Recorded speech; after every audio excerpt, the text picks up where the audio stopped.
News में आपका स्वागत है। मैं हूं अमृता। आगे बढ़ने से पहले एक नजर डालते हैं आज की हेडलाइंस पर।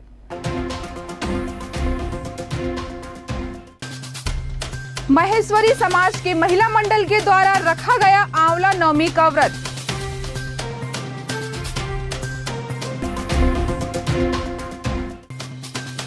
छत्तीसगढ़ीय ओलंपिक संघ के द्वारा खेल का लालबाग में हुआ आगाज।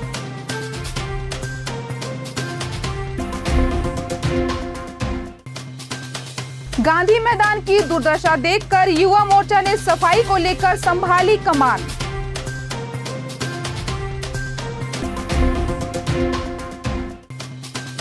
जगदलपुर साइबर सेल के द्वारा 194 लोगों की गुम मोबाइल पुनः दिलाया गया।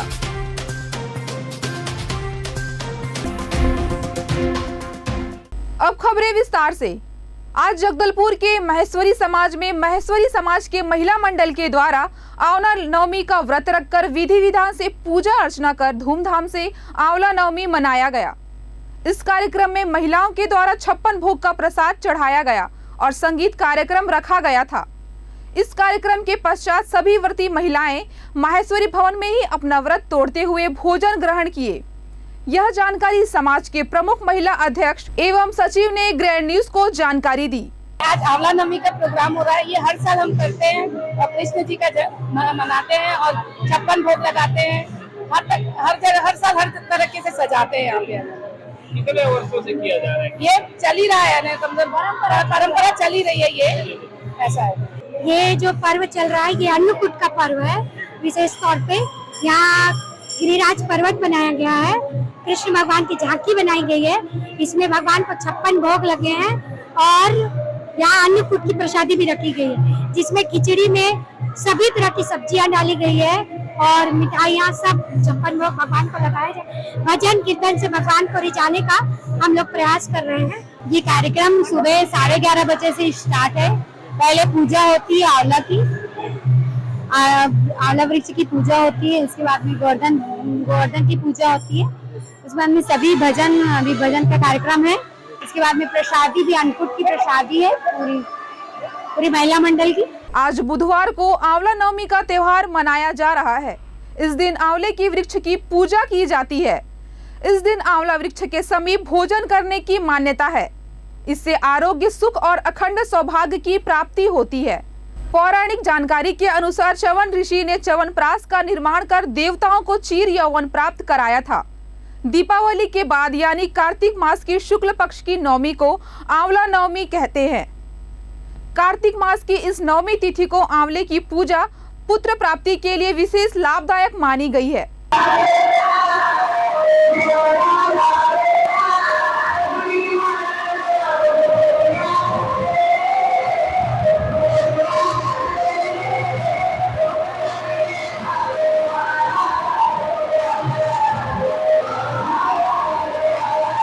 लालबाग में शुरू हुई छत्तीसगढ़ीय ओलंपिक की जोन स्तरीय प्रतियोगिता।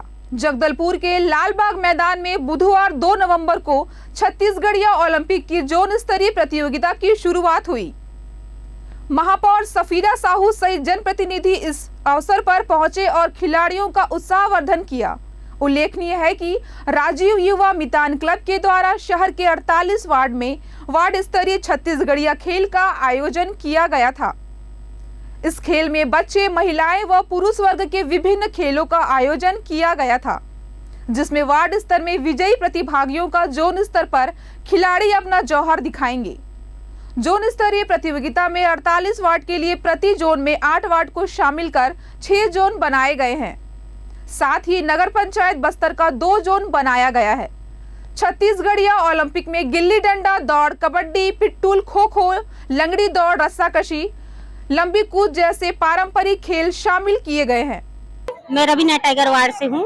मेरे साथ बहुत सारे महिलाएं हैं और इससे पहले हम लोग सिटी ग्राउंड में खेले हैं। खो खो, कबड्डी और ऐसी बहुत सारे खेल कूद हुए हैं जिनमें हम सब ने भाग लिए, बहुत एंजॉय भी किए, बहुत मजा भी आया। और हम लोग सब तो धन्यवाद करते हैं हमारे पार्षद को, गौरनाथ जी को। हम लोग को खेलने में इतना अच्छा लग रहा है कि हमारा बचपना याद आ गया, जो हम लोग मैंने इस उम्र में अपना बचपना याद कर रहे हैं और बच्चों के जैसा एंजॉय कर रहे हैं।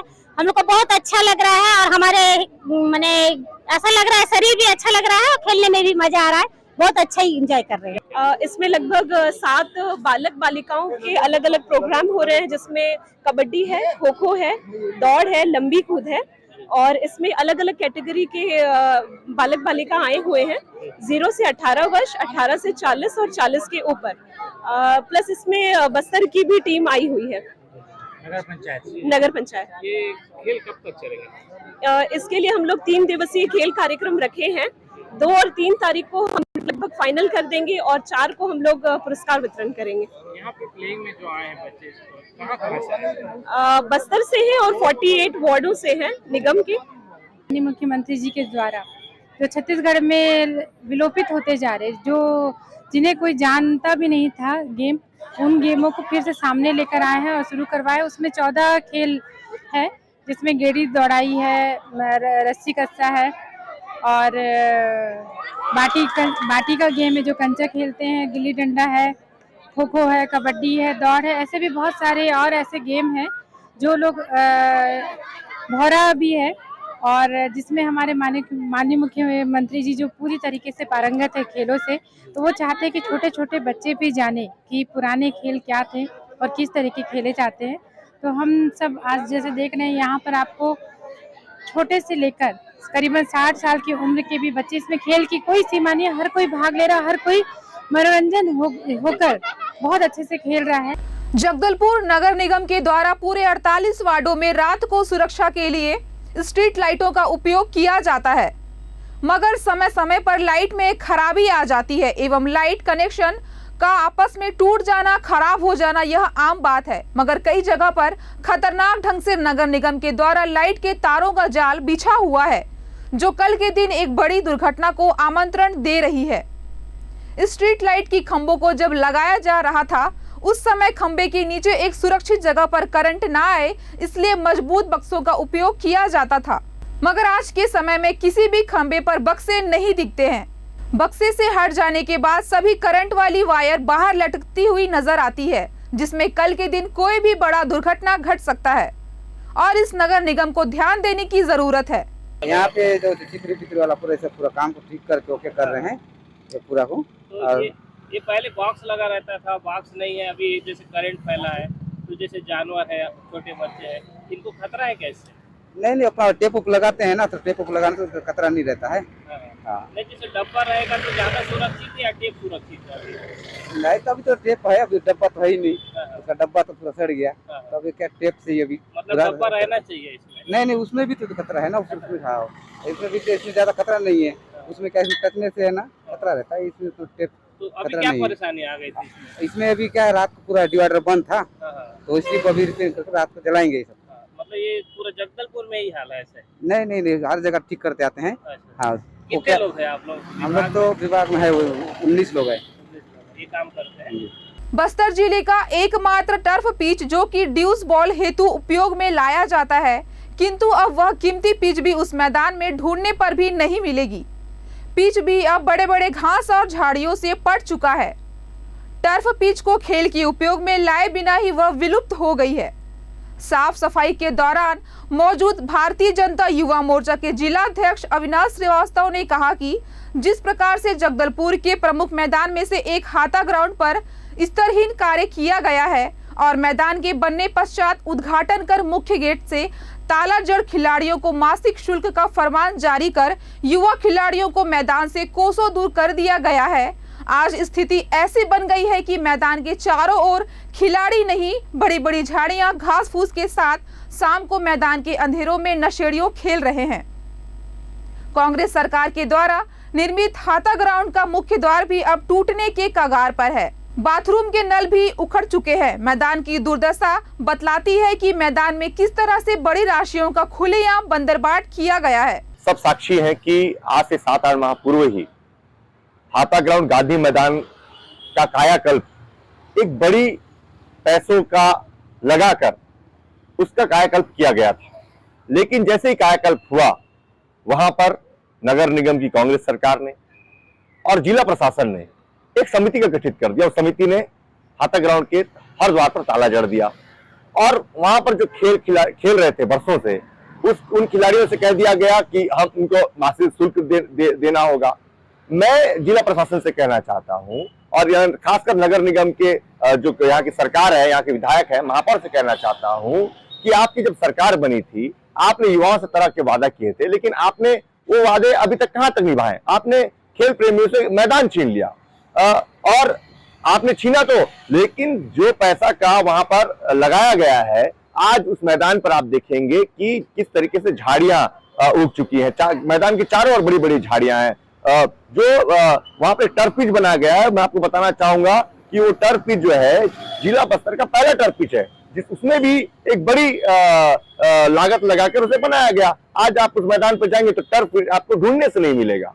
इसके बाद शाम को जैसा होता है तो वहां पर नशेड़ी तत्व जो है वहां पर उनका साया जम जाता है। आज आप मैदान पर जाकर देखेंगे, और हम लगातार 2 दिन से, आज दूसरा दिन था, हम वहां पर सफाई कर रहे हैं, बॉटल ही बॉटल पाए जा रहे हैं, कांच के टुकड़े पाए जा रहे हैं। आज मतलब घास इस तरीके से जम गया है कि उसे रापा से छीलना पड़ रहा है। मतलब जो पैसा का बंदरबाट किया गया है, सरकार बना रही है, लेकिन सरकार का काम, ये दायित्व भी बनता है कि जो चीज आप बना रहे हैं उसको संरक्षित करने का, उसको संवर्धन करने का भी काम सरकार का है। उप पुलिस महानिरीक्षक एवं वरिष्ठ पुलिस अधीक्षक जितेंद्र सिंह मीणा के द्वारा विशेष रुचि लेकर गुम मोबाइल के पतासाजी हेतु उप पुलिस अधीक्षक श्रीमती गीतिका साहू, नोडल अधिकारी साइबर सेल के पर्यवेक्षण में गुम मोबाइल की पता तलाश एवं मोबाइल स्वामी को गुम मोबाइल वापस करने हेतु टेक बैक योर प्रॉपर्टी नामक विशेष अभियान चलाया गया है। उक्त अभियान अंतर्गत साइबर सेल द्वारा 194 गुम मोबाइल सेल फोन अलग अलग जगहों से बरामद किया गया है एवं बरामदशुदा मोबाइल को आज दिनांक 2/11/2022 को शौर्य भवन स्थित पुलिस ऑडिटोरियम लालबाग में संबंधित मोबाइल धारकों को बुलाकर 125 नग मोबाइल को उप पुलिस महानिरीक्षक एवं वरिष्ठ पुलिस अधीक्षक जितेंद्र सिंह मीणा के द्वारा संबंधित मोबाइल स्वामियों को विधिवत सुपुर्दनामे पर दिए गए हैं। सुपुर्दनामा पर दिए गए मोबाइल की अनुमानित कीमत लगभग 22 लाख रुपए से अधिक है। की कोशिश यही रहती है कि जो भी व्यक्तियों का मोबाइल गुमा है उसको जल्द से जल्द हम रिकवर कर सकें और उनके जो वैध मोबाइल धारक हैं उनको उनका मोबाइल वापस लौटा सकें। विगत 1 वर्ष में पिछले साल नवंबर से लेके इस साल के बीच में लगभग 650 मोबाइल रिकवर हुए हैं और 500 मोबाइल पिछले कार्यक्रम तक हमने रिटर्न किया था। आज के कार्यक्रम में लगभग 125 के आसपास मोबाइल धारक आज के कार्यक्रम में आए हैं और अपने मोबाइल प्राप्त किए हैं। सर इसी जिले के कि अन्य जिले के भी हैं? इसमें अधिकांश इसी जिले के हैं, 99%। कुछ एक ही ऐसे हैं जो अन्य जिले के थे और उनका मोबाइल अपने क्षेत्रांतर्गत गुमा था। सर जिनके मोबाइल गुम और चोरी होते हैं उनको कैसे आप रिकवर करते हैं? इसमें जो भी उनके नंबर हैं उसको साइबर सेल की मदद से ट्रेस किया जाता है और उसको ढूंढकर उनको प्राप्त करके संबंधित जो मोबाइल धारक है उसका जो वैकल्पिक नंबर है उस पर उनको सूचित किया जाता है और वो आकर एक कार्यक्रम के तहत अपना मोबाइल वापस पाते हैं। जगदलपुर शहर में ठंड ने दस्तक दे दी है। ठंड के चलते जगदलपुर एवं आसपास में निवासरत लोगों के द्वारा जगदलपुर शहर में लगाए गए ऊनी कपड़ों, गर्म कपड़ों की दुकान में लोगों का पहुंचना शुरू हो गया है और वे अपने जरूरत के अनुसार स्वेटर, जैकेट, शॉल की खरीदी करते दिखाई दे रहे हैं। इस बार दुकानदारों के द्वारा कुछ नई किस्म के गर्म कपड़े बाजार में उतारी गई है, जिसके बारे में स्वेटर व्यापारी ने हमें बताया। सब नए नए वैरायटी है, लेडीज, जेंट्स, बच्चों का, मतलब प्राइस में कैसे? सब अलग अलग है। 400 है, 500 है, 600 है, 800 है, जिस हिसाब से ग्राहक को पसंद आ जाए। बाकी जगह से अपेक्षा आप लोग क्या? हाँ, बाकी की अपेक्षा सस्ता है हमारा रेट, काफ़ी कम दामों में है। इस बार का नया आइटम है ये बच्चों के जूते, हेडफोन और दस्ताने, उलन मोजे, ये सब नया आइटम है। बुधवार 2 नवंबर को जिला कार्यालय के प्रेरणा कक्ष में आयोजित बैठक में कलेक्टर चंदन कुमार ने कहा कि बस्तर की लोक परंपराओं में देवगुड़ियों का महत्वपूर्ण स्थान है। छत्तीसगढ़ शासन द्वारा लोक आस्था के इन केंद्रों को संवारने का कार्य प्राथमिकता के साथ किया जा रहा है। उन्होंने कहा कि शासन की मंशा के अनुसार इनके निर्माण में सुंदरता को उभारा जाए। उन्होंने देवगुड़ियों की 4 दीवारी बनाने के साथ फूलदार और फलदार वृक्षों का रोपण अनिवार्य तौर पर करने के निर्देश दिए। कलेक्टर ने शिक्षा, स्वास्थ्य, पोषण, रोजगार सहित शासन द्वारा योजनाओं के संचालन में गति लाने के लिए राजीव युवा मितान क्लब, नेहरू युवा केंद्र तथा युवोदय के स्वयं सेवकों से अधिक सहायता लेने को कहा। कलेक्टर ने जगदलपुर शहर में संचालित अमृत मिशन योजना के तहत जल आपूर्ति कार्य तथा ग्रामीण क्षेत्रों में जल जीवन मिशन के कार्यों में गति लाने के निर्देश दिए। उन्होंने स्वीकृत सड़कों के निर्माण में तेजी लाने के निर्देश भी दिए। अगली खबर तिल्दा से। शासकीय उच्चतर माध्यमिक विद्यालय के छात्रों ने अधिकारियों के आश्वासन पर प्रदर्शन किया स्थगित। स्कूल में टीचर की व्यवस्था नहीं होने के कारण बच्चों ने किया था सड़क जाम। सैकड़ों बच्चे सड़क पर बैठकर पढ़ाई व्यवस्था को ठप कर दिए थे। स्कूल में टीचर की मांग को लेकर बच्चे सड़क पर जाम कर दिए। बच्चों के प्रदर्शन को देखते हुए सुवेला थाने के टीआई सिमगा तहसीलदार मौके पर पहुंचे और बच्चों को समझाइश देते हुए 1 हफ्ते के अंदर टीचरों की व्यवस्था करने की बात कही है, जिससे अधिकारियों की बातों पर विश्वास करते हुए बच्चों ने अपना आंदोलन स्थगित कर दिया है। हमारे स्कूल में शिक्षक नहीं है, इसलिए हम लोग हड़ताल में बैठे थे और 500 से 400 बच्चे हैं हमारे स्कूल में, लेकिन यहाँ पर पढ़ाई नहीं हो रहा है क्योंकि टीचर ही नहीं है। कितने शिक्षक हैं अभी यहाँ पे? 4 से 5 होंगे और 2 टीचर ट्रांसफर ले लिए। ट्रांसफर हो गया तो पढ़ाई बुरी तरह प्रभावित है आपकी। Yes sir. क्या मांग कर, क्या चाहते हैं आप लोग शासन से?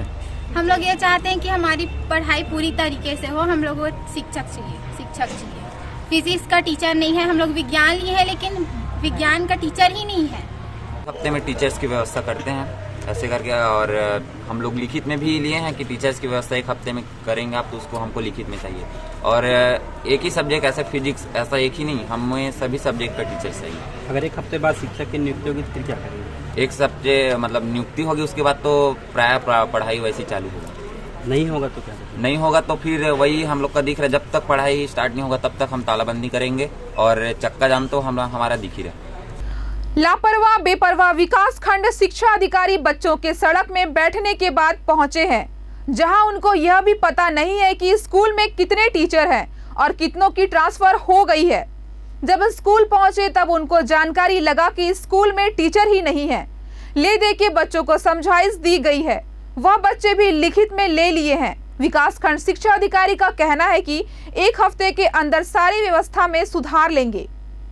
विकास खंड शिक्षा अधिकारी का घर लगातार स्कूलों में मॉनिटरिंग रहता है, तो शायद यह बच्चे सड़क पर उतरने के लिए मजबूर नहीं होते।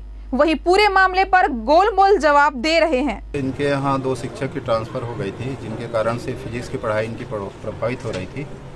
तो इमीडिएट मुझे लगभग 10:30 बजे यहाँ के प्राचार्य ने बताया कि यहाँ के बच्चे रोड में चक्का जाम कर रहे हैं, फिजिक्स का टीचर नहीं है करके। तो मैं आनंद फानंद में यहाँ पर आकर के उपस्थित हूँ। इससे पहले और आपको जानकारी मिली थी क्या? इनके पहले मुझे किसी ने व्हाट्सएप किया था, तो मैंने उससे पूछा भी था कि कहाँ का है, तो मोहरा का कहा था, लेकिन मुझे डिपार्टमेंटल कोई जानकारी नहीं थी। मैंने पूछा भी था इनसे, तो ऐसी कोई बात नहीं है करके मुझे प्राचार्य के द्वारा बोला गया था। तो मैं निश्चित था कि ऐसी कोई बात नहीं है कर। यहाँ पे 11 शिक्षकों की वो होना चाहिए था, पदस्थापना होना चाहिए था, लेकिन शिक्षक 6 टीचर हैं शायद यहाँ पे। कंफर्म तो मुझे आंकड़ा नहीं है वैसे जब सर बीओ पोस्ट में यहाँ पे क्या अधिकारी जांच नहीं करते हैं? नहीं जांच करते हैं कि नहीं करते सर? जब इतने दिन से इनके पास समस्याएं आ रही हैं, बच्चे आज 5-6 महीने से लगातार मांग कर रहे हैं, उसके बाद भी ऐसा क्यों आसार है? जानकारी तो मुझे नहीं थी कि 5-6 महीने से पहले से मांग कर रहे थे। अदरवाइज मैं अपने स्तर पे प्रयास करता, और शासन को हम पूरी जानकारी हर जगह जब मांगी जाती है तो दिया जाता है कि हमारे ब्लॉक में कितने शिक्षकों की कमी है। 144 शिक्षक की व्याख्याता की कमी है हमारे ब्लॉक में अभी भी। सर आने वाले समय में अभी पेपर है, उसके बाद बच्चे इतने मजबूर हो गए कि उनको रोड पे आना पड़ा। क्या ये शिक्षा विभाग की अनियमितताएं नहीं है? अब देखिए, शासन स्तर पे जो व्यवस्था बन सकती है उसी पे हमको काम चलाना रहता है, और लगभग कमी बेसी तो कहीं पर भी होती रहती है। अभी स्कूलों में लगभग है किसी सर बच्चों का ये भी आरोप है कि शिक्षक आते हैं लेकिन क्लास में पढ़ाते नहीं हैं। उसके लिए हम उनके अगेंस्ट में एक्शन ले रहे हैं, उनसे स्पष्टीकरण जारी कर रहे हैं। उनके लिए मैं अभी जारी करके जाऊंगा। कौन कौन शिक्षक है सर? ये बच्चे लोग अंग्रेजी के बारे में बता रहे थे। अंग्रेजी के एक शिक्षक है जो ढंग से आते हैं पढ़ाते नहीं है करके, मैं उसे एससीएम जारी करूंगा अभी। ग्रैंड न्यूज में आज बस इतना ही, फिर मुलाकात होगी कुछ और खबरों के साथ। तब तक के लिए मुझे दीजिए इजाजत। नमस्कार।